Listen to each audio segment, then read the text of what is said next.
and a number of others of the same kind, which later were forgotten, mislaid, and never found again.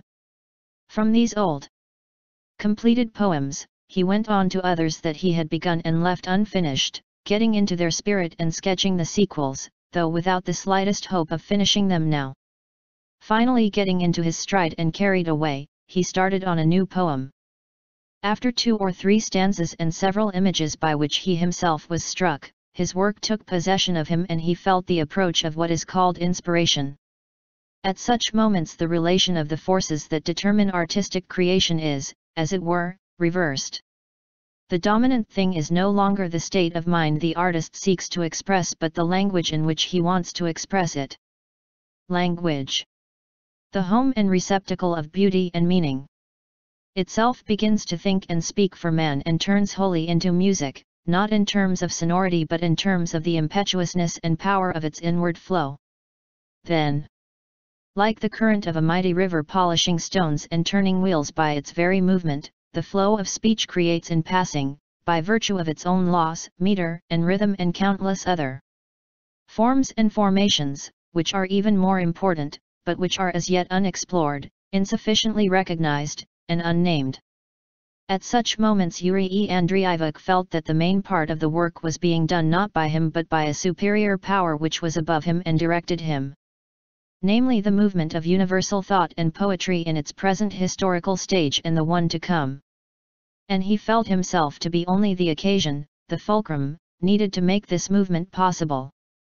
This feeling relieved him for a time of self-reproach, of his dissatisfaction with himself, of the sense of his own insignificance. He looked up, he looked around him. He saw the 2 sleeping heads on their snow-white pillows. The purity of their features. And of the clean linen and the clean rooms. And of the night, the snow, the stars, the moon, surged through his heart in a single wave of meaning, moving him to a joyful sense of the triumphant purity of being. Lord! Lord! He whispered, and all this is for me? Why hast thou given me so much? Why hast thou admitted me to thy presence? Allowed me to stray into thy world, among thy treasures, under thy stars, and to the feet of my luckless, reckless, uncomplaining love, who fills my eyes with perpetual delight.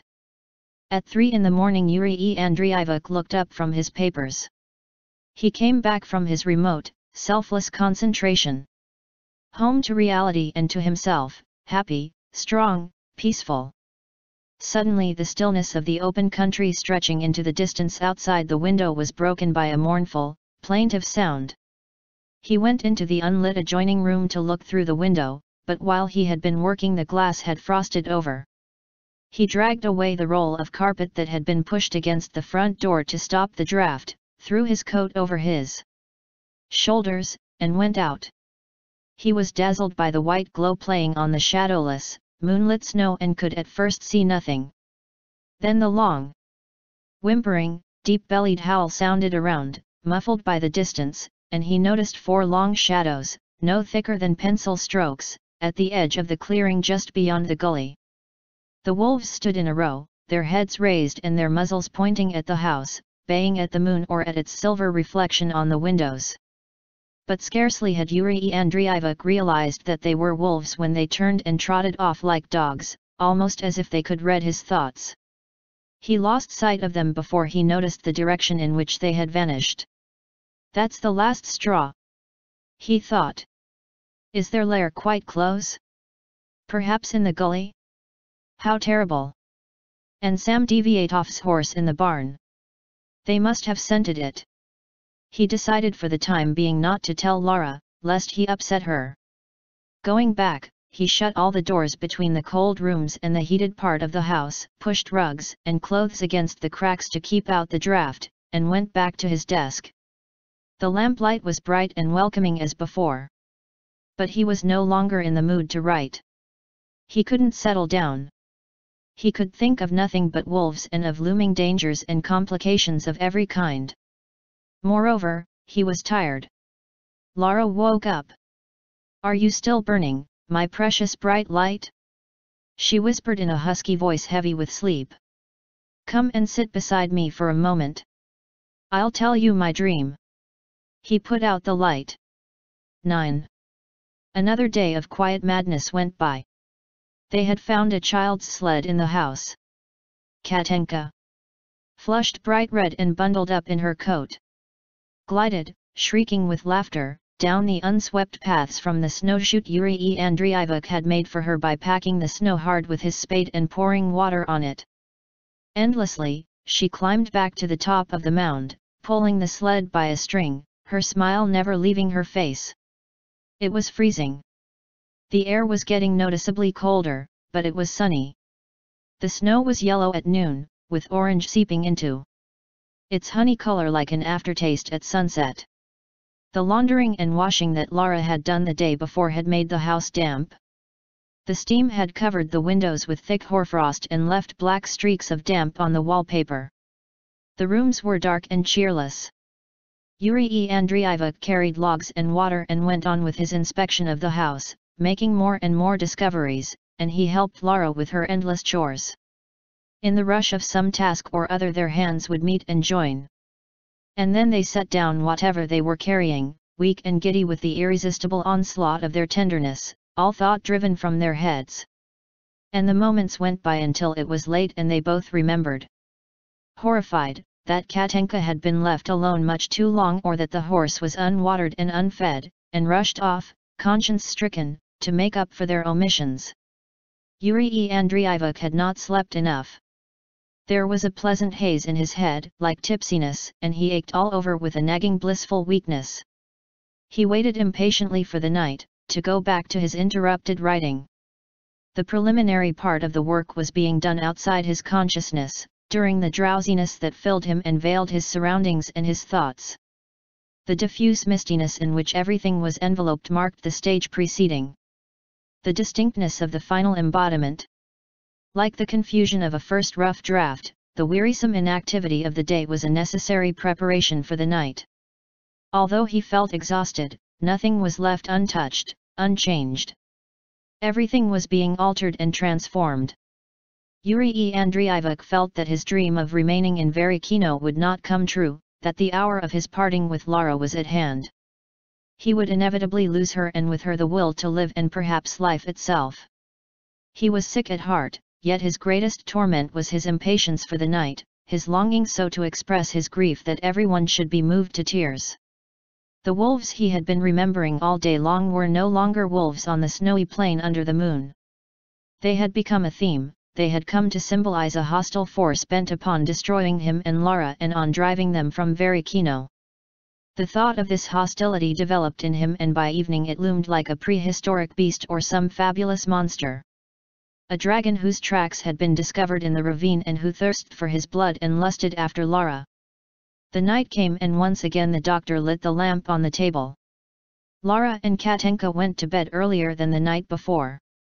What he had written that night fell into two parts. Clean copies. Improved versions of earlier poems were set out in his best penmanship. New work was written in an illegible scrawl full of gaps and abbreviations. In deciphering these scribbles, he went through the usual disappointments. Last night these rough fragments had moved him to tears, and he himself had been surprised by some felicitous passages. Now these very passages seemed to him distressingly and conspicuously strained. It had been the dream of his life to write with an originality so discreet, so well concealed, as to be unnoticeable in its disguise of current and customary forms.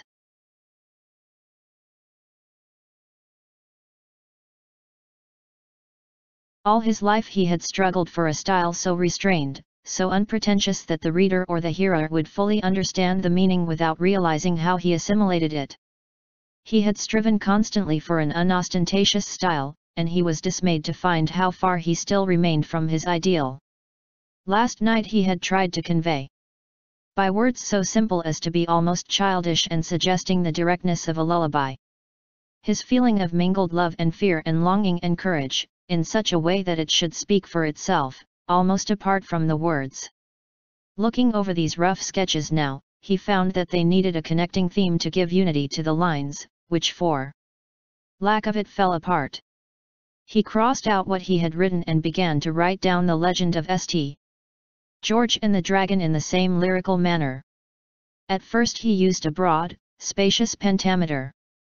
The regularity of the rhythm, independent of the meaning and inherent in the meter itself, annoyed him by its doggerel artificiality. He gave up the pompous meter and the caesura and cut down the lines to 4 beats, as you cut out useless words in prose. The task was now more difficult but more engaging. The result was livelier but still too verbose. He forced himself to even shorter lines. Now the words were crammed in their trimeters, and Yurii Andreevich felt wide awake, roused, excited. The right words to fill the short lines came, prompted by the measure. Things scarcely named in the lines evoked concrete images. He heard the horse's hoofs ringing on the surface of the poem, as you hear the ambling of a horse in one of Chopin's ballades. St. George was galloping over the boundless expanse of the steppe. He could watch him, as he grew smaller in the distance. He wrote in a feverish hurry, scarcely able to keep up with the words as they poured out, always to the point and tumbling into place of themselves. He had not noticed Lara getting out of bed and coming across to the table. She seemed very thin in her long nightdress and taller than she really was. He started with surprise when she appeared beside him, pale, frightened, stretching out her hand and whispering. "Do you hear? A dog howling. Even 2 of them, I think. Oh, how terrible! It's a very bad omen. We'll bear it somehow till the morning, and then we'll go. I won't stay here any longer."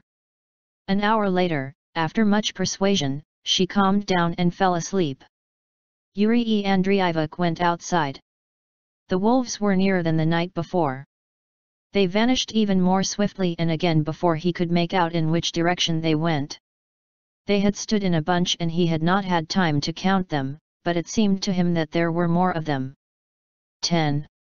It was the 13th day of their stay at Varykino. There was nothing new or different about it. The wolves, after having disappeared for a few days, had again howled in the night.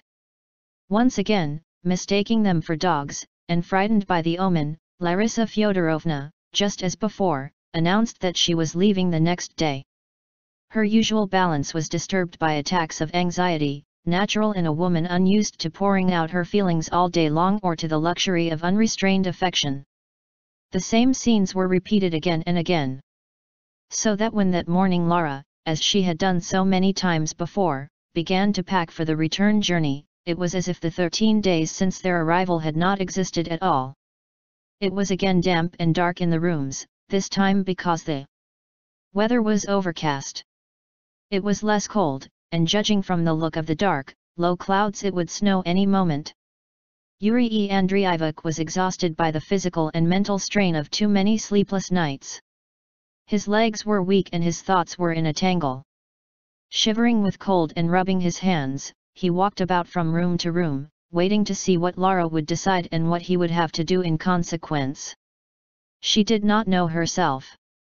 Just then she would have given anything to exchange their chaotic freedom for a daily round.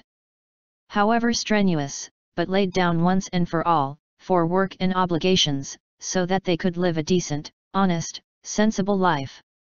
She began her day as usually making the beds, sweeping, dusting, and cooking breakfast. Then she began to pack and asked the doctor to harness the horse. She had firmly resolved to go. Yurii Andreevich did not argue. It was mad to return to town, where the wave of arrests must have reached its peak, but it was equally mad to remain, alone and unarmed, in this winter desert with its own hazards. Besides, there was hardly an armful of hay left in the barn or the sheds. Of course, had it been possible to settle down for a long stay, the doctor would have scouted around looking for new ways of getting food and fodder, but it wasn't worth it for a few uncertain days. He gave up the thought and went to harness the horse. He wasn't good at it. Sam Deviatov had taught him how to do it, but he kept forgetting. Still, he managed it, though clumsily. He strapped the yoke to the shafts, wound the slack and knotted the end of the metal-studded strap around one of them.